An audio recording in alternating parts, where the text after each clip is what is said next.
dear students of class 9th. Today I am teaching here chapter 3rd, Nazism and the rise of Hitler. अब इसमें समझेंगे हम Nazism क्या है और हिटलर कौन है, जिनके बारे में कि इस चैप्टर के अंतर्गत हम लोग अब पढ़ने वाले हैं। तो नाजिज्म, नाजी के द्वारा जो थ्योरी दी गई थी वही आपको नाजिज्म कहलाता है, यानी कि the rule of Nazi party was published in the Germany is called Nazism and the rise of Hitler. अब हम समझेंगे कि ये हिटलर कौन थे जिनके चलते कि सेकेंड वर्ल्ड वॉर हुआ है। तो इस चैप्टर को पढ़ने से पहले सबसे पहले हम लोग first world war, second world war के विषय में थोड़ी बहुत जानकारी हम लोग प्राप्त कर लेंगे, तब इस चैप्टर को समझने में बहुत ही आसान तरीके से हम लोग इस चैप्टर को समझ सकते हैं। तो हम फर्स्ट वर्ल्ड वॉर जो कि 1914 में शुरू हुई थी और 18 में समाप्त हुई थी, तो ये जो फर्स्ट वर्ल्ड वॉर हुई थी ये आपके इंडिया में नहीं हुई थी, ये आपको यूरोपियन कॉन्टिनेंट में शुरू हुए थे। और यूरोपियन कॉन्टिनेंट के बहुत सारे कंट्री थे जो कि इस वर्ल्ड वॉर में डायरेक्टली इन्वॉल्व थे। वैसे फर्स्ट वर्ल्ड वॉर में हम इंडिया भी उसमें पार्टिसिपेंट्स हैं, लेकिन इनडायरेक्ट वे में, क्योंकि India was colonised by the Britishers, so they fought indirectly. तो ये इनडायरेक्ट वे में लड़ाई करते हैं, यहाँ से पैसा भी जाता है, सोल्जर भी जाते हैं। फर्स्ट वर्ल्ड वॉर में लगभग 12 से 13 लाख सैनिक आपको मारे जाते हैं। तो फर्स्ट वर्ल्ड वॉर जो 1914 में शुरू हुई थी और 18 में समाप्त हुई थी, तो ये लगभग इसमें 37 कंट्री पार्टिसिपेंट्स थे और पूरा वर्ल्ड 2 खेमों में बट चुका था। तो पूरा वर्ल्ड जो 2 खेमों में बट चुका था, तो एक टीम का यानी फर्स्ट टीम को कहा जाता था एलाइज पावर और दूसरे टीम का नाम था आपको एक्सिस पावर और सेंट्रल पावर, यानी एक्सिस पावर आप बोले या उसको सेंट्रल पावर बोले।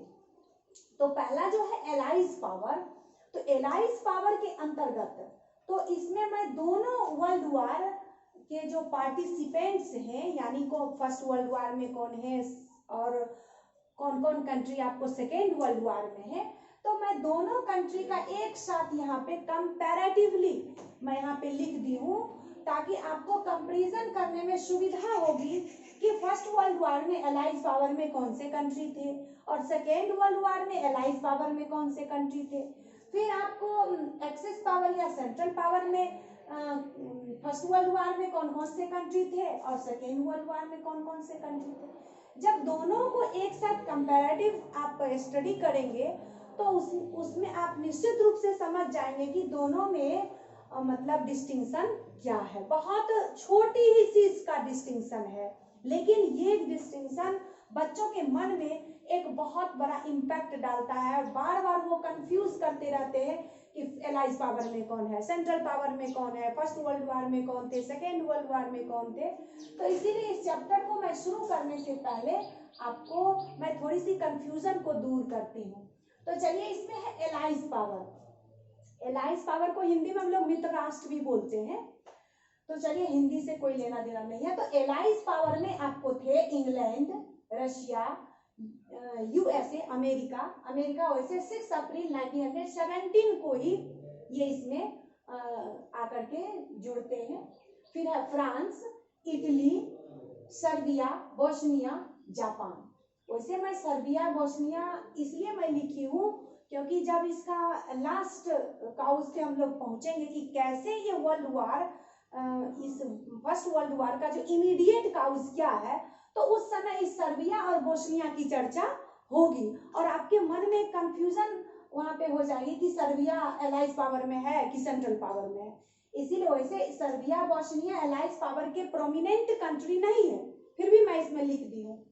तो एलाइज पावर में इतने थे, इंग्लैंड, रशिया, यूएसए, 6 अप्रैल 1917 को ये जुड़ते हैं। फ्रांस, इटली, इटली भी 26 अप्रैल को जुड़ते हैं। फिर है सर्बिया, बोस्निया, जापान। ये था आपको एलाइज पावर में।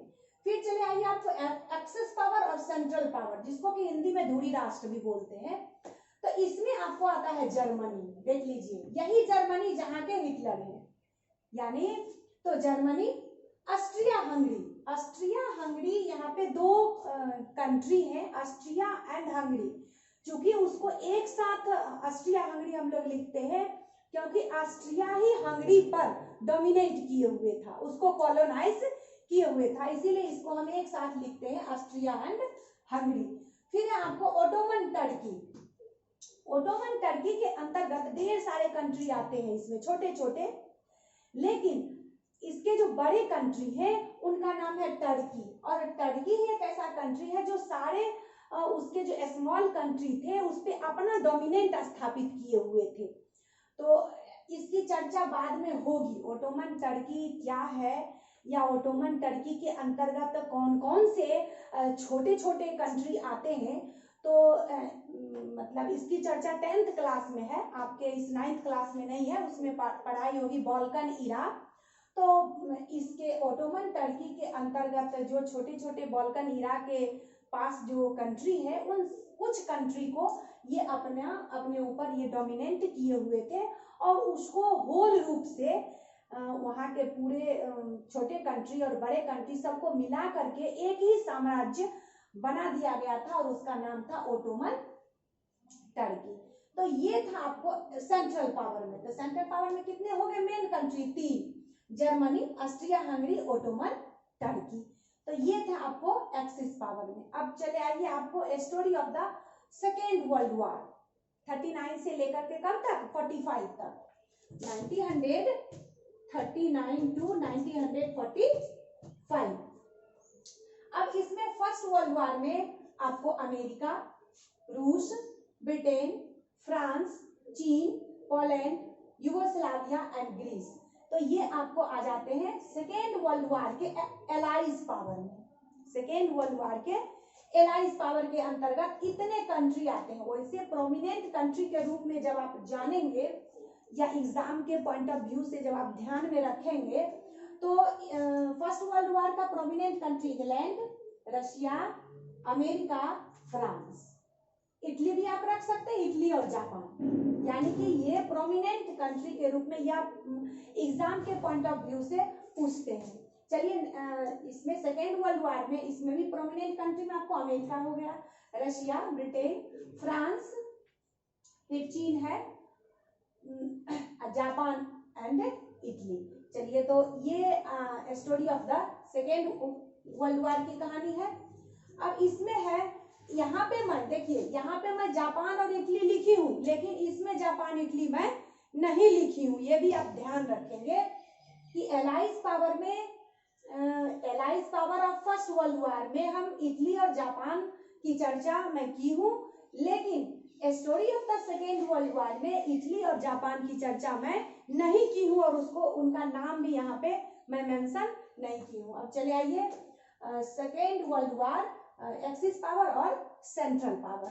तो इसमें है नाजी जर्मनी, नाजी जर्मनी यानी जर्मनी बोलिए या नाजी जर्मनी बोलिए, जर्मनी में एक बहुत बड़ी पार्टी जो ऑर्गेनाइज किया गया था हिटलर के द्वारा, तो उस पार्टी का नाम था नाजी, इसीलिए जर्मनी का नाम पड़ गया नाजी जर्मनी। तो नाजी जर्मनी हो गए, इटली हो गए और जापान हो गए, इस दोनों को आपको नहीं भूलना है, इटली और जापान, इटली जापान हो गए, ओटोमन टर्की हो गए और ऑस्ट्रिया हो गए, ऑस्ट्रिया और हंगरी। अब यहाँ पे ध्यान दें कि फर्स्ट वर्ल्ड वॉर में हम देखे थे कि इटली और जापान किस तरफ थे? एलाइज पावर की तरफ थे, यानी मित्र राष्ट्र इधर एलाइज पावर के तरफ थे, इटली और जापान में लिखी भी हूँ। और यही इटली और जापान जब सेकेंड वर्ल्ड वॉर स्टार्ट होती है तो ये चले आते हैं किधर? आपको सेंट्रल पावर की तरफ, एक्सिस पावर की तरफ। कौन? Italy and Japan. बस आप इतनी सी अंतर को ब्रेन में अगर आप रखेंगे तो निश्चित रूप से याद रहेगा। देखिए इसमें आपको ना तो यूगोस्लाविया की चर्चा है, ना ग्रीस की चर्चा है, ना पोलैंड की चर्चा है, कहीं नहीं है इसमें, ना चीन की चर्चा, इधर नहीं कहीं चर्चा है। सिर्फ इसमें एक तरह से आप कहिए कि फर्स्ट वर्ल्ड वॉर में इटली और जापान एलाइज पावर के तरफ थे, लेकिन यही इटली और जापान सेकेंड वर्ल्ड वॉर जब स्टार्ट होती है तो ये आपको चले आते हैं सेंट्रल पावर और एक्सिस पावर की तरफ। बाकी सब कंट्री सेम है, देख लीजिए यहाँ सेंट्रल पावर में Germany, Austria Hungary, Ottoman empire, इसमें भी देख लीजिए आप जर्मनी, ओटोमन इंपायर, टर्की, दोनों सेम है। अंतर कहाँ दिखता है? तो अंतर बस इटली और जापान में ही दिखता है। तो यही दो कंट्री जो है दल बदलू नेता, इसको आप याद रखेंगे, बाकी तो सब ज्यों का त्यों ही पड़ा रहेगा। तो ये है आपको एलाइज पावर थे और ये था आपको सेंट्रल पावर। नेक्स्ट वीडियो में मैं फर्स्ट वर्ल्ड वॉर की पहले चर्चा कर लूंगी कि मेन काउज उसमें क्या सब थे पूरे। तो फर्स्ट वर्ल्ड वॉर और सेकेंड वर्ल्ड वॉर पढ़ाना तो संभव नहीं है और चूंकि आपके सिलेबस में नहीं है, लेकिन बिना इसके समझे आप नाजी जर्मनी को समझ नहीं पाएंगे। और बार बार फर्स्ट वर्ल्ड वॉर की चर्चा होती है, जैसे कि आप 10th क्लास में भी शुरू करेंगे नेशनलिज्म इन इंडिया, तो उसमें भी फर्स्ट वर्ल्ड वॉर की चर्चा होती है। तो निश्चित रूप से आपको ब्रेन में फर्स्ट वर्ल्ड वॉर और सेकेंड वर्ल्ड वॉर का एक आउटलाइन मैप आपको ब्रेन में होनी चाहिए। इसलिए नेक्स्ट वीडियो में मैं सबसे पहले फर्स्ट वर्ल्ड वॉर की चर्चा कर लूंगी, फिर सेकेंड वर्ल्ड वॉर की, तब फिर ये chapter Nazism and the rise of Hitler शुरू करूंगी। तो आज का जो HW है वो याद कर लेंगे, recall allies power and central power. धन्यवाद।